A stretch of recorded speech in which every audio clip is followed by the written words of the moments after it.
예수 그리스도의 평안과 안식이 오늘 하루도 우리 안에 충만하게 임할 것입니다. 모든 삶의 영역에서 부르심의 그 자리에서 하나님의 통치와 나라가 충만하게 임할 것을 예수 그리스도의 이름으로 선언합니다. 9월 22일 수요일 아침 예배 성삼위 하나님께 올려드립니다. 우리 다 함께 사도신경으로 신앙을 고백하며 이 아침을 시작하기 원합니다.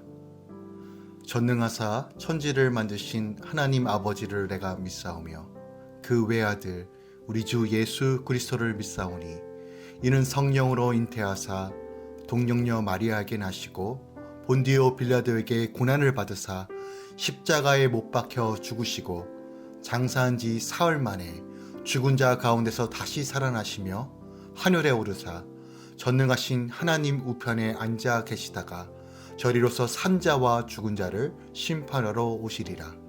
성령을 믿사오며 거룩한 공예와 성도가 서로 교통하는 것과 죄를 사하여 주신 것과 몸이 다시 사는 것과 영원히 사는 것을 믿사옵나이다. 아멘.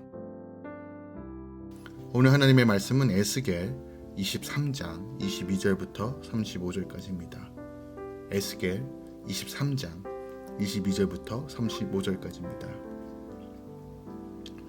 그러므로 오홀리바야 주 여호와께서 이같이 말씀하셨느니라. 나는 내가 사랑하다가 싫어하던 자들을 충동하여 그들이 사방에 와서 너를 치게 하리니 그들은 바벨론 사람과 갈대아 모든 무리 부곡과 소아와 고아 사람과 또 그와 함께한 모든 아수르 사람 곧 준수한 청년이며 다 고강과 감독이며 귀hin과 유명한 자요 다 말타는 자들이라. 그들이 무기와 병거와 수레와 크고 작은 방패를 이끌고 투구 쓴 군대를 거느리고 치러 와서 너를 애워싸리라. 내가 재판을 그들에게 맡긴즉 그들이 그들의 법대로 너를 재판하리라. 내가 너를 향하여 질투하리니 그들이 분내어 내 코와 귀를 깎아 버리고 남은 자를 칼로 엎드려 트리며 내 자녀를 빼앗고 그 남은 자를 불에 사르며 또 내 옷을 벗기며 내 장식품을 빼앗을지라. 이와 같이 내가 내 음란과 애굽 땅에서부터 행음하던 것을 그치게 하려 너로 그들을 향하여 눈을 들지도 못하게 하며 다시는 애굽을 기억하지도 못하게 하리라. 주 여호와께서 이같이 말씀하셨느니라. 나는 내가 미워하는 자와 내 마음에 싫어하는 자의 손에 너를 붙이리니 그들이 미워하는 마음으로 내게 행하여 내 모든 수고한 것을 빼앗고 너를 벌거 벗은 몸으로 두어서 내 음행에 벗은 몸 곧 내 음란하며 행음하던 것을 드러낼 것이라. 내가 이같이 당할 것은 내가 음란하게 이방을 따르고 그 우상들로 더럽혔기 때문이로다. 내가 내 형의 길로 행하였은즉 내가 그의 잔을 내 손에 주리라. 주 여호와께서 이같이 말씀하셨느니라. 깊고 크고 가득히 담긴 내 형의 잔을 내가 마시고 코웃음과 조롱을 당하리라. 내가 내 형 사마리아의 잔 곧 놀람과 패망의 잔에 넘치게 취하고 근심할지라. 내가 그 잔을 다 기울여 마시고 그 깨어진 조각을 씹으며 내 유방을 꼬집을 것은 내가 이렇게 말하였음이라. 주 여호와의 말씀이니라. 그러므로 주 여호와께서 이같이 말씀하셨느니라. 내가 나를 잊었고 또 나를 내 등 뒤에 버렸은즉 너는 내 음란과 내 음행의 죄를 담당할지니라 하시니라. 아멘. 하나님의 말씀입니다. 오늘 본문은 남북 선민의 동만 심판 비유가 기록되어 있는 내용인데요. 23장 전반부에서는 사마리아의 음행에 대하여 이야기하고 있고 또한 이것을 답습했던 예루살렘의 음행과 심판에 대한 내용이 오늘 본문에 담겨져 있습니다. 먼저 22절부터 27절은 하나님을 배반하고 이방과 그 우상을 추종한 예루살렘에 대한 재판과 징벌의 집행선언을 보도하고 있습니다.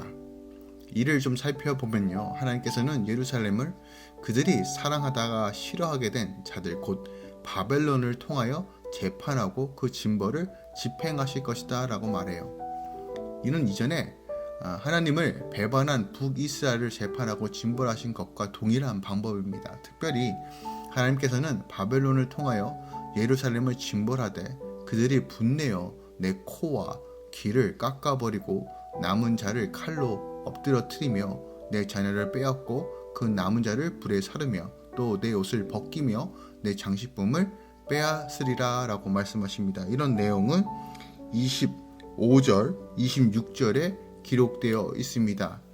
여기서 언급된 이런 행위는 당시 사회에서 남편이 행음한 아내를 응징하던 관습으로서 예루살렘이 처참하게 파멸될 것을 말해주고 있습니다.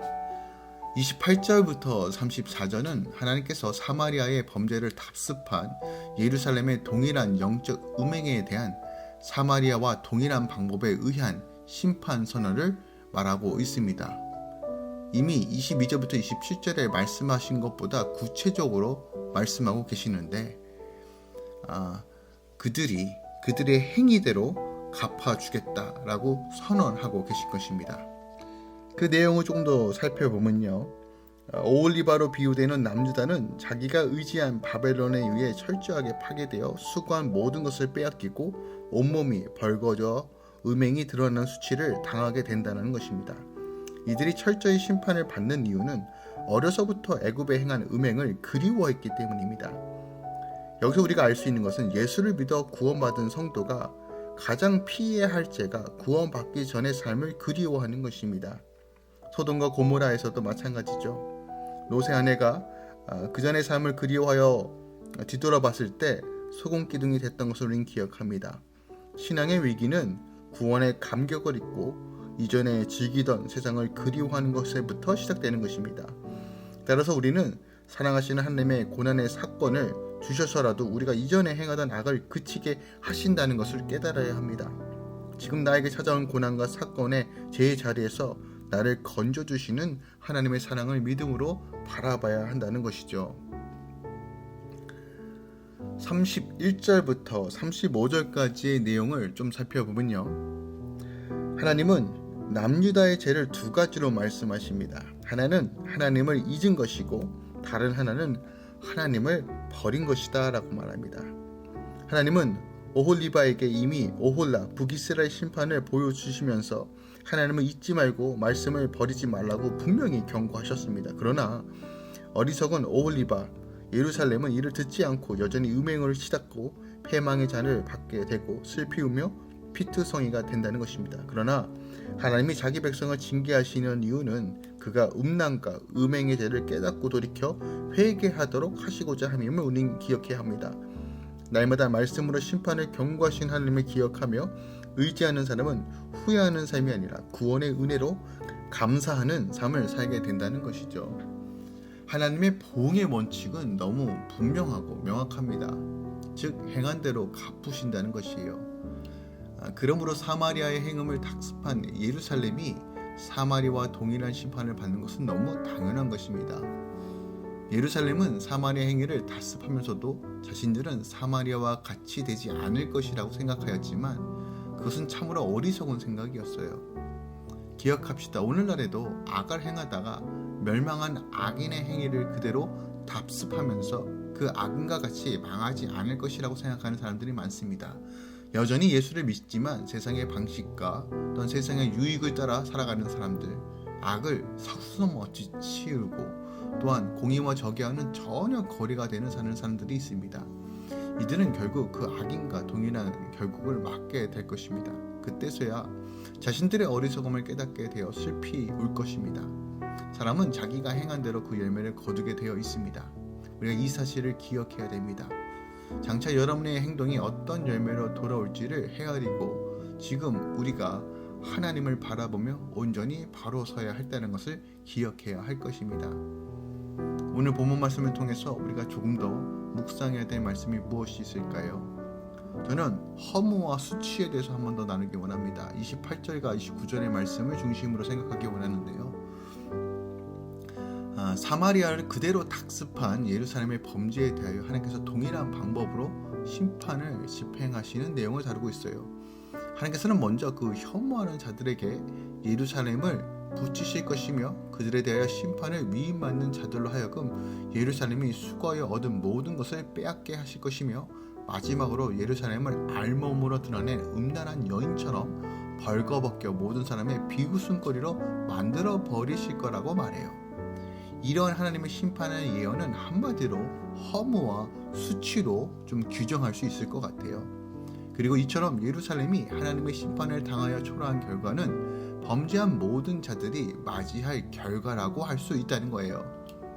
유다 곧 예루살렘이 무엇 때문에 하나님을 배반하고 이방 나라를 사모하고 의지하며 그 나라의 신들을 섬겼습니까? 바로 자기들의 판단에 의해 자신들의 유익을 위해 자신들의 번영과 형통과 명예를 위해 하나님과 세상과 이방신들을 겸하여 섬겼다는 것이 핵심입니다. 이 남자 저 남자 음란을 행하는 여인처럼, 오늘날은 남자들이 더 음란을 많이 행하지만 같은 맥락에서 하나님을 사랑한다고 얘기하면서도 여전히 세상과 겸하여 섬기는 그 결과, 그들의 기대와는 전혀 다른 결과가 초래하게 되죠. 더 큰 번영과 형통과 명예는커녕 가진 것마저 다 빼앗기고 결국 이 죄로 인하여 수치와 부끄러움을 당한다는 것이에요. 그리고 하나님의 뜻을 거슬러 불의를 저지른 자가 당연히 당하게 될 결과라는 것입니다. 하나님의 형상을 지니며 에덴 동산에서 온갖 축복을 만끽하며 세상 모든 만물을 다스릴 수 있는 뛰어난 지혜를 지닌 존재로 지음받은 아담과 하와가 무엇 때문에 타락의 나락에 떨어지게 됩니까? 그것은 그들이 선과 악을 아는 나무의 열매를 먹으며 그들 눈이 밝혀져서 하나님처럼 된다는 뱀의 말에 미혹됐기 때문입니다. 그들이 범죄한 이후 결과를 보십시오. 그들은 영생의 하나님과 연합하여 영원히 살 수 있는 존재였음에도 불구하고 그 하나님과의 관계가 깨어짐으로 영원한 생명을 잃어버리게 되었고 그들이 누렸던 에덴 동산의 풍요조차 손구리째 빼앗기게 됩니다. 그리고 그들이 얻는 것이라고는 자신들의 치부를 정확히 보게 되므로 부끄러워 숨는 수치와 어려움만 당했을 뿐입니다. 기억하시다. 죄는 반드시 수치와 부끄러움으로 드러날 것입니다. 그런데 복음은 그 수치와 부끄러움을 덮고 다시 한번 하나님의 놀라운 은혜로 채워주십니다. 오늘 이 아침에 다시 한번 우리가 예루살렘과 같은 동일한 범죄를 범하지 않고 우리의 모든 더럽고 추한 것들을 다시 한번 내려놓고 예수 그리스도의 그 십자가를 바라보며 말씀 가운데 거하는 삶을 살길 소망합니다. 죄의 결과가 얼마나 허무하고 수치스러운지를 오늘 에스겔서는 너무 분명하게 말합니다. 과거부터 지금까지 내 안에 숨어있던 그 모든 것들이 있다면 하나님을 알려달라고, 내 안에 여전히 쌓여있던 견고한 진들이 있다면 주님께 부셔달라고, 죄의 압습한들, 나도 모르게 타협했던 것들이 있다면 철저하게 회개하고 하나님 앞에 나아가도록 인도해달라고 함께 기도하는 시간 되기 원합니다. 잠언 11장 18절 말씀입니다. 악인의 쌉은 허무하되 공의를 뿌린 자의 상은 확실하다라고 말합니다. 이 사실을 분별해야 됩니다. 하나님의 공의와 의를 행하며 말씀 가운데 거하는 것이 가장 하나님께서 기뻐하시는, 또한 우리가 이 세상에서 믿음으로 승리할 수 있는 길이라는 것을 기억하며 오늘 다시 한번 주님께 맡겨드리고 말씀 가운데 순종하며 성령의 인도하심으로 승리하는 하루 되시길 우리 주 예수 그리스도 이름으로 부탁드리고 축원드립니다. 기도하겠습니다. 주님 감사합니다. 예루살렘이 북이스라엘이 망하는 것을 보면서도 여전히 깨닫지 못하고 그 전에 지었던 그 음란과 타락과 하나님과 세상을 겸하여 섬겼던 이중적인 삶으로 계속 지속해 갔습니다. 그 죄악이 차고 넘쳐서 더 이상 심판하지 않고는 할 수 없으니까 하나님은 이방 세력을 통해서 예루살렘을 심판하신다는 이 심판의 내용, 이 예언의 말씀을 우리가 접하면서 다시 한번 우리 삶을 점검해 보기 원합니다. 세상의 이권, 세상의 명예, 부와 형통을 따라가는 삶보다 예수 안에 거하고 하나님을 붙들고 주의 말씀과 도와 공의와 정의를 세우는 삶으로 주님 인도하여 주시옵소서. 성령 하나님, 우리 안에 더 거룩한 열정을 허락해 주시고 예수 그리스도 안에서 거하는 삶을 살게 하여 주시옵소서. 죄를 미워하고 하나님을 사랑하며 죄를 증오하고 주님을 더 붙드는 삶으로 성령 하나님 인도하여 주시옵소서. 이제는 우리 주 예수 그리스도의 은혜와 우리 하나님 아버지의 놀라우신 사랑과 성령님의 내주셨던 충만 역사하심이 우리 안에 숨어있는 모든 죄까지 끄집어내 주님께 자백하고 다시 한번 주의 은혜를 구하며 주님의 나라를 바라보며 오늘도 믿음으로 결단하는 모든 주의 자녀들의 삶 가운데, 행함으로써 주의 영광을 드러내려고 하는 모든 주의 자녀들의 삶 가운데 이제부터 영원까지 함께 있을지어다. 아멘.